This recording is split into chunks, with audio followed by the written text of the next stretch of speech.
Welcome back for episode 2 of Battle Ready. This week I'll be covering Link's arch-nemesis, Ganondorf. On first inspection, he seems slow, predictable, and awkward. I don't deny that he certainly looks very rigid, but there's a lot of hidden potential behind his new moveset. Many of Ganondorf's changes are only cosmetic, and I'll leave the demonstration to show more than what I actually talk about. The series is more to inspire independent thinking, so I'll leave much of how to use the moves up to the viewers. With that, let's get started.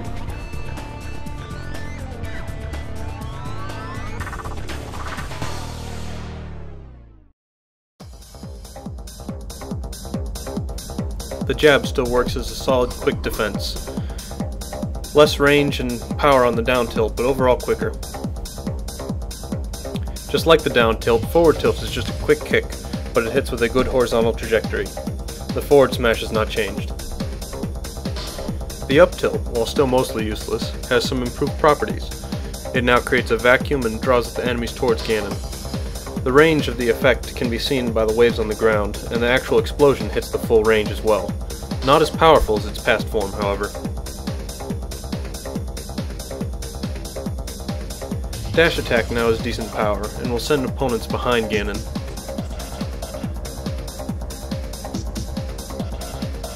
Warlock Punch can change its direction at the start of the attack, but no changes otherwise.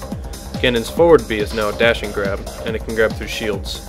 The range isn't great, but it's still manageable. I'll have more on this move later. The aerials as a whole haven't changed drastically, but without L cancelling to help reduce landing lag, proper care needs to be taken in when to use them.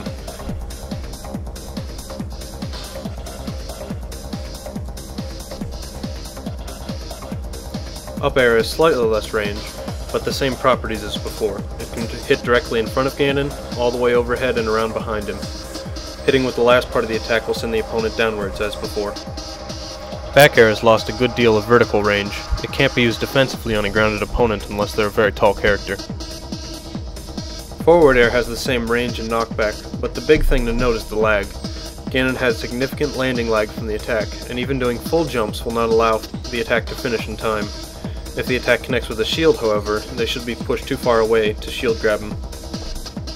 Another interesting note is that it can be used on the ledge, seen here. The timing can be a bit tough, and failure can mean death on certain stages. Since it looks odd, it can be pretty unexpected too.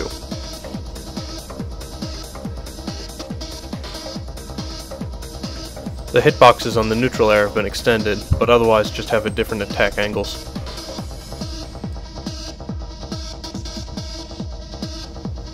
The down smash's trajectory has changed, but is otherwise the same. Up smash has a different look, but also has some nice combo potential. It's quick, has a fair range, and hits in front of Ganon all the way to the ground.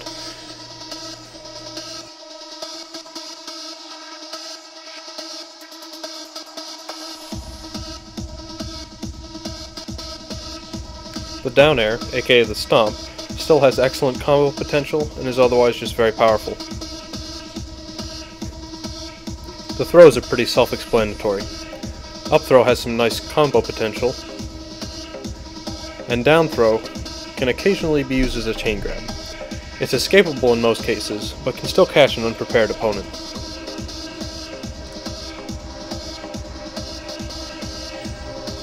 Back and forward throws are unremarkable.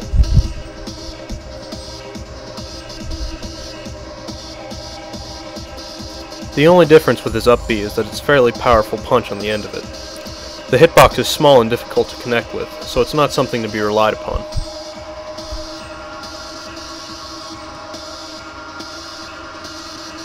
Wizard's Foot has a new animation, but otherwise is only quicker.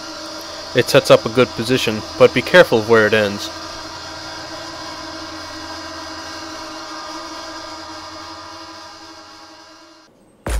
Ganon's forward B is one of his biggest changes, and with it comes a whole new style of play for him. It has some startup lag, but otherwise is quite quick.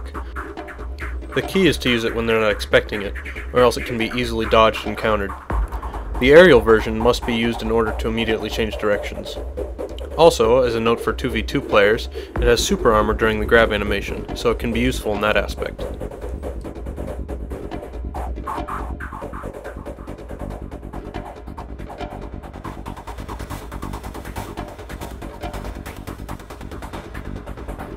Some characters have a brief bounce motion as they hit the ground, during which you can connect with a quick jab or forward tilt.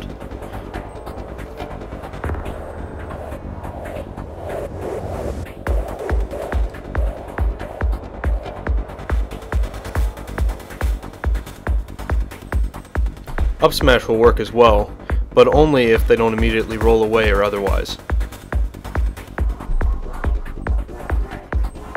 Prediction is key with all of the forward B setups. For everything they do to escape, there is something you can do to counter. If they try to use a get up attack, you can short hop into a down air. If they try to roll away, you can chase them and grab.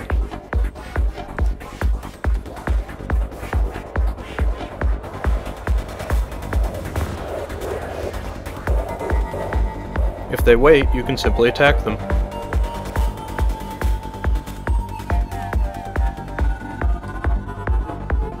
And if they try to roll behind you, you can grab or chase with another forward B. Reaction is enough in some cases, but many times it will be a mental battle between you and your opponent. Look for patterns in their movement and capitalize on it. Also try not to be predictable yourself, as the same applies for you. Over an edge, it will not spike opponents, as they will always grab the ledge.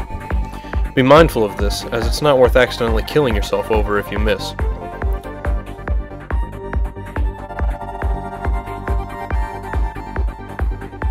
However, if used in the air over a pit, it becomes an instant suicide throw. Be careful, as you'll go into sudden death if both players are on their last stock.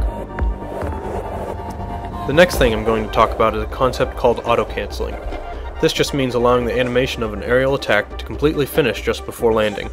Done correctly, the character will appear to have no lag. Only certain attacks can be used effectively in this manner, and Ganon's down air is one of them.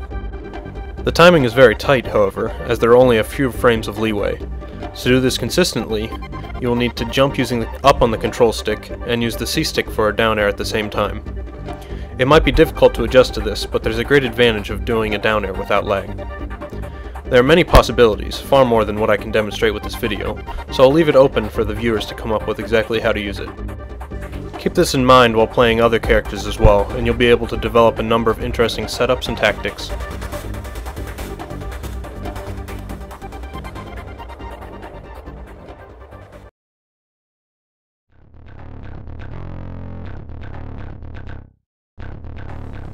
And that concludes episode 2. As Brawl gets closer to its American release, the content showing moveset changes will become less important. At that point, I'll instead focus on competitive strategies and combos, rather than a mix of everything. I may also do a couple of episodes discussing some side aspects, such as useful glitches and generic stage tricks. So don't worry, this series won't die with the birth of Brawl. Also, while I try my best to make this a weekly series, occasionally it may take longer for me to produce an episode. So just be patient, and I'll try to list any delays as they come. Finally, this video is brought to you by WiFiWars.com, the solution to friend codes.